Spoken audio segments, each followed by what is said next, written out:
faisons confiance à ce qui a été fait hier, quand le rattachant, vous ayez le travail complet pour qu'il n'y ait pas d'inédite. Le travail qu'il y a devant est un peu vaste. On va devoir aménager du temps pour sortir de cette première phase de notre travail. Merci à vous deux. On s'est entendu sur le déroulement des points inscrits aux objectifs que cette présentation s'est assignée. Le premier étant les produits.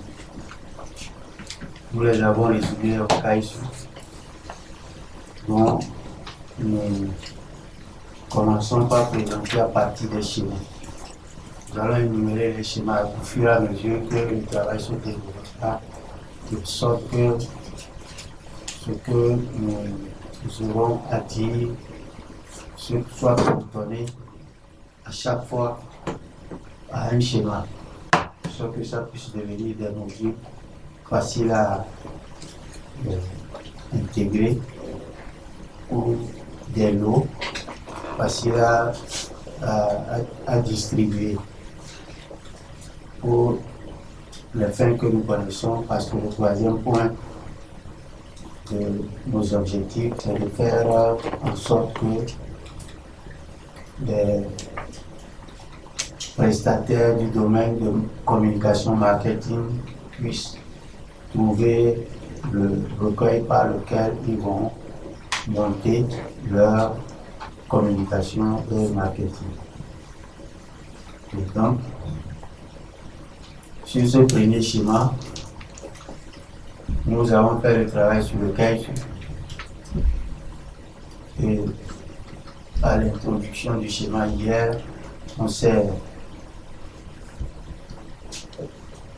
mis d'accord qu'on le voit en deux grands éléments. Le premier, c'est le cœur que nous avons ressorti.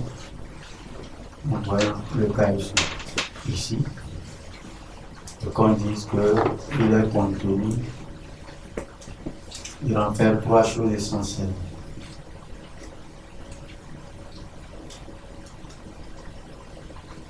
De ce contenu, nous avons fait un accessoire. Ce complément va être la deuxième partie.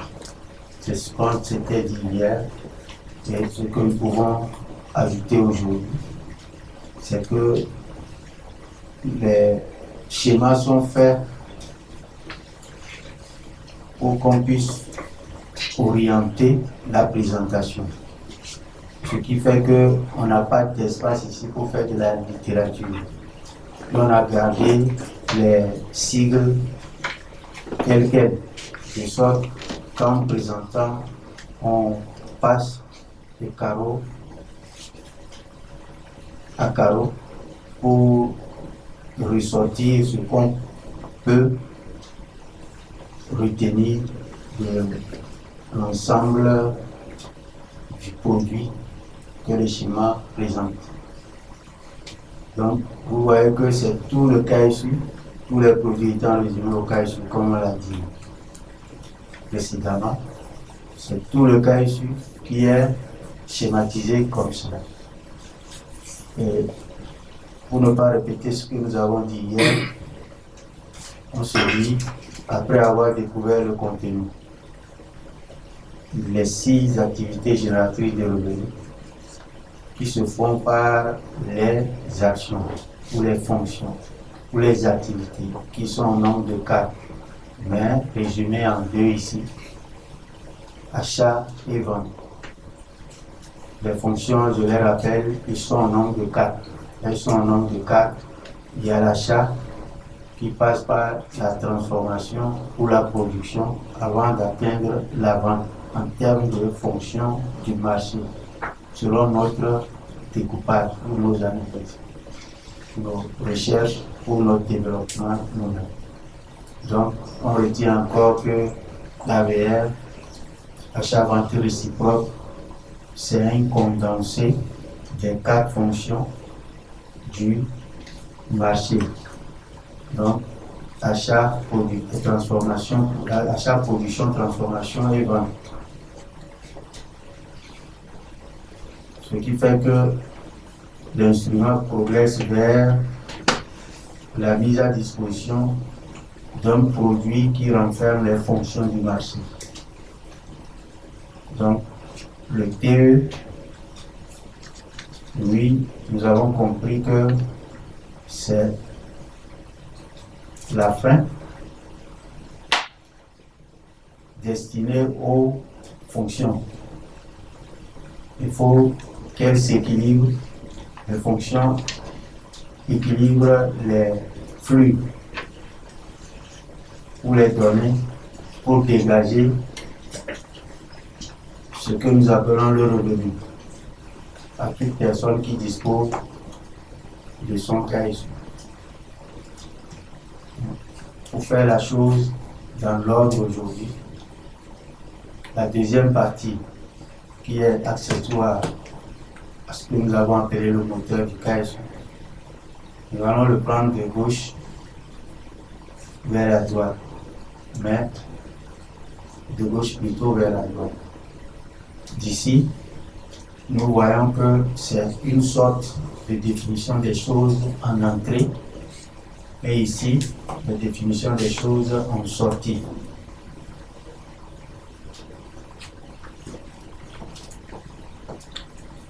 En entrée, nous avons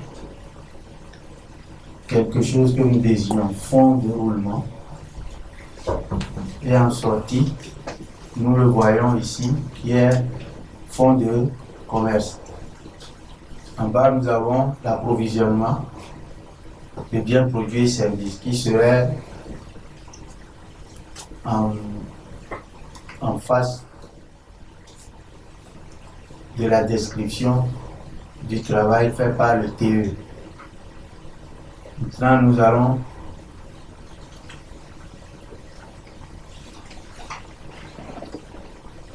lier au KSU un autre nom. Il est le kit de solvabilité universelle. Il est la boutique en ligne, l'espace en ligne. Nous avons compris que la boutique ici, c'est une généralisation bien générique de tout ce qui est espace. Nous citons les guichets comme espace, la boutique, hier on l'a dit, les magasins, le marché, les entrepôts, les centrales sont les espaces de marché. Les espaces où le marché s'effectue. Donc, la boutique en ligne fait référence à la dématérialisation de ces espaces. Quoique le numérique fonctionne sur les espaces, mais l'ensemble des fonctions sur les espaces matériels se traduisent en fonctions numériques,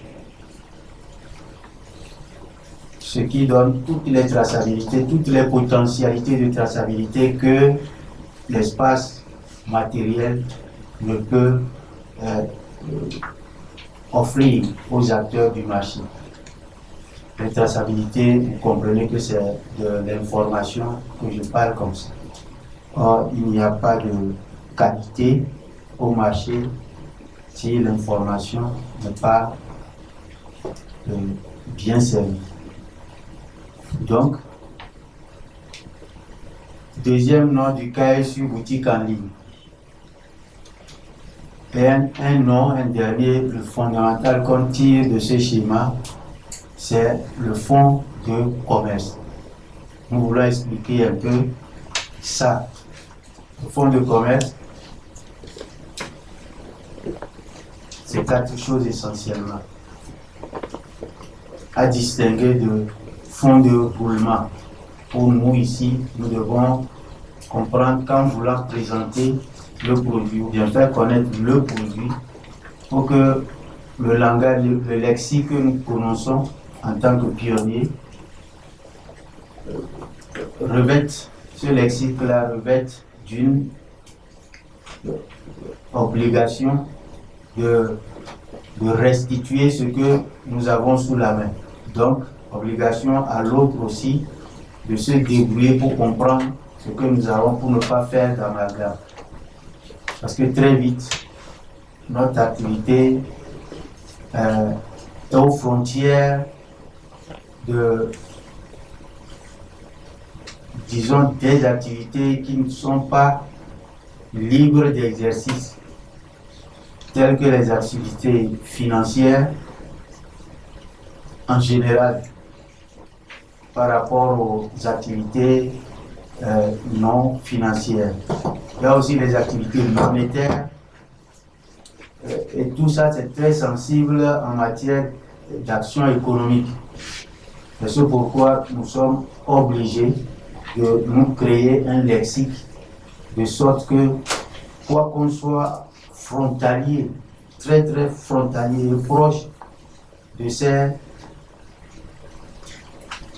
diverses catégories d'activités, qu'on se remarque dans la nôtre qui doit se cantonner à l'autorisation qu'on nous a donnée, donc sous le tutelle des services de l'État compétent dans le domaine, en l'occurrence ici, le domaine de l'industrie et commerce. Pour nous, dans le commerce en ligne, tout ce que nous avons désigné hier comme notre champ d'activité sur lequel l'autorisation nous a été donnée, nous comprenons que le ministère tutelle, c'est le ministère de l'Industrie et du Commerce. Donc strictement, nous devons retenir nos lexiques de sorte qu'ils soient capables de cantonner ou bien de faire comprendre, de restituer notre seule et unique obligation que nous avons prise désormais dans cette nouvelle démarche, c'est-à-dire observer strictement la conformité avec l'ordre que l'État a mis sur place. Donc, je le répète, ce n'est pas pour rien que nous nous mettons à créer une nouvelle appellation qui ne doit pas nous échapper au final pour que ça devienne des langages qu'on nous ramène demain à notre détriment. Voilà. Donc c'est dans le souci de nous conformer que le lexique aussi est un devoir pour nous de bien tenir. Dans le fonds de commerce et le fonds de roulement. Bon, dans ce que je venais de dire, la pratique va encore nous demander, s'il plaît à Dieu, de chercher SCD,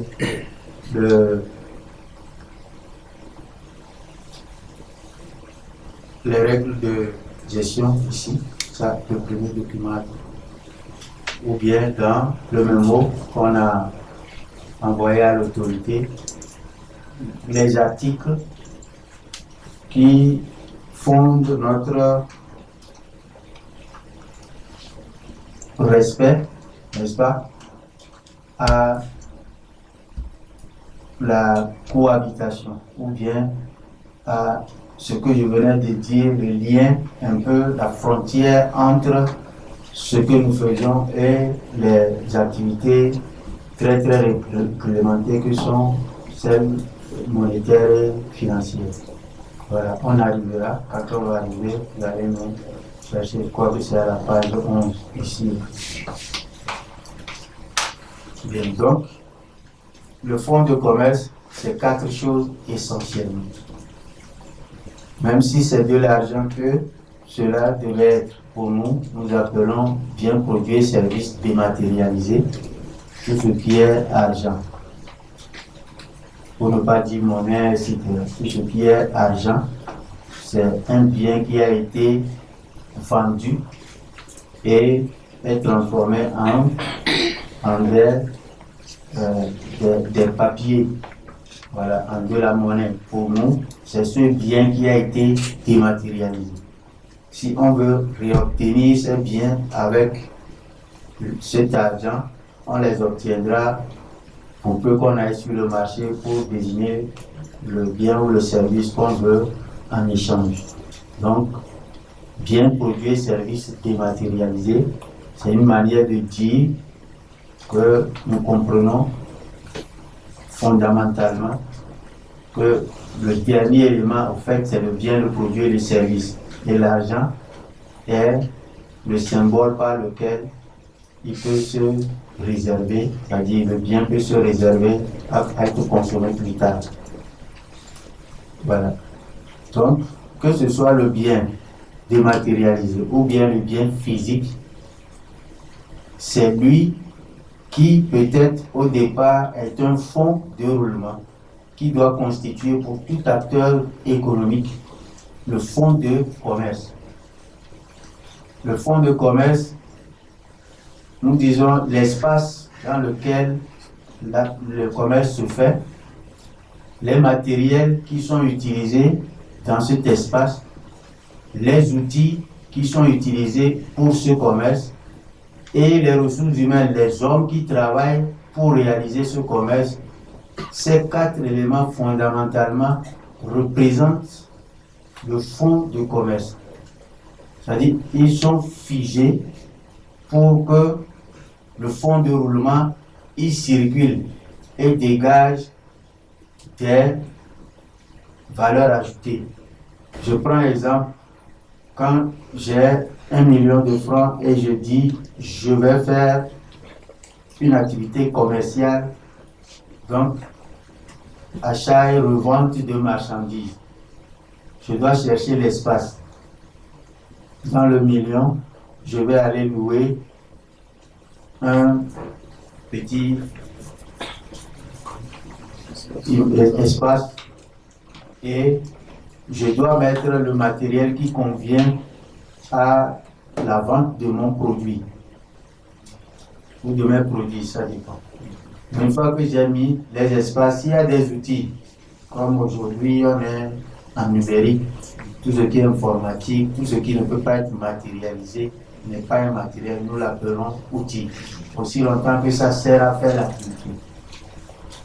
Et ces 3 choses ne peuvent pas fonctionner toutes seules. Il faut la présence de l'être humain. Donc tous ceux qui de près ou de loin feront le travail pour que mon million me dégage de bénéfices ou de revenus. Ceux-là font partie de mon patrimoine de commerce qui est appelé fonds de commerce. Jusque-là, j'ai acheté tout ça, ce n'est pas ça que je vends. C'est maintenant que je vais aller acheter, si c'est tomate ou piment ou ce que je veux mettre dans la boutique, c'est maintenant que je vais aller l'acheter. Je l'achète aussi avec le reste de l'argent dans le million. Et cet argent-là reste le fonds de roulement. Parce que quand le stock va finir, il faut que je retrouve cet argent pour aller recharger. D'où nous avons scindé les deux. On appelle le fonds de commerce et le fonds de roulement à l'entrée. Donc celui qui achète le cas ici, il achète une boutique en ligne, il achète un fonds de commerce et il doit détenir un fonds de roulement pour pouvoir dégager des bénéfices.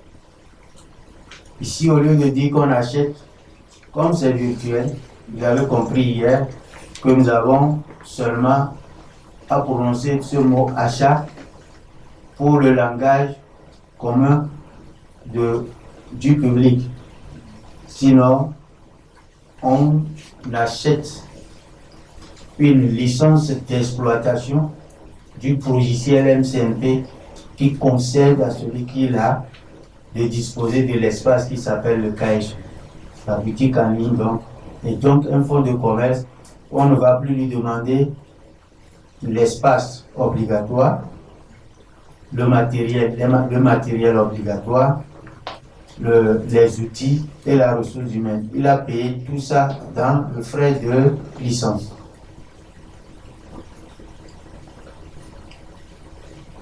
Parce que le KSU ne voit pas son espace matériel, s'il y en a, son matériel physique, s'il y en a, ses outils et sa ressource humaine, l'espace KSU ne voit pas ça. Ce qui veut dire que on peut utiliser le KSU sans avoir un magasin, une boutique, etc. pour faire ses activités génératrices de revenus. En ligne, bien sûr. N'est-ce pas? Donc, il y a un grand nombre d'activités dans le KSU qui peuvent se faire sans qu'on ne fasse recours aux espaces, aux ressources physiques. C'est-à-dire, c'est ce pourquoi il devient en soi le fonds de commerce. Maintenant que nous avons dégagé la compréhension du fonds de commerce et du fonds de roulement, sachons une chose, que si nous vendons le fonds de commerce et le fonds de roulement à quelqu'un, il paye pour avoir un résultat obligatoire. Donc, il serait fragile de dire qu'il vient juste, il achète l'emplacement, les choses, et il met son fonds de roulement et ça va passer. C'est pourquoi nous allons accompagner ces deux cases-là d'une troisième qui est à la fin ici. J'ai mis cette case-là, fonds de commerce, en relation avec fonds de roulement. Maintenant, à l'extrême ici, nous avons sorti hier les services qui font que le fonds de commerce ici va être rentable obligatoirement. De sorte que quand la personne paye pour la licence d'exploitation du KSU, une fois qu'elle trouve le fonds de roulement qu'elle met dedans, elle charge sa boutique, obligatoirement ça doit lui dégager le bénéfice attendu, le revenu attendu. N'est-ce pas? Donc, le fondement même de ces services qui fondent la solvabilité absolue ou la garantie que le fonds de commerce que nous mettons à la disposition de notre clientèle ou nos membres est rentable. C'est le mot qu'il faut retenir peut-être là-bas, est rentable, parce que je peux amener des gens à investir dans des domaines et parfois même ils n'arrivent pas à récupérer leur argent. Donc ça crée de la perte et ça ne donne pas la chance de récupérer son bien, à plus forte raison trouver de bénéfices. Mais donc si nous sommes en mesure de dire voilà, ne réfléchissez plus à rien, ne créez pas une activité, etc. Voici, vous faites une activité génératrice de revenus que nous vous mettons sous la main, c'est qu'il faut garantir qu'elle soit rentable. C'est fondamental. Donc c'est d'où nous accompagnons la structure que voici avec les services. Nous avons désigné le premier, mais vente zéro.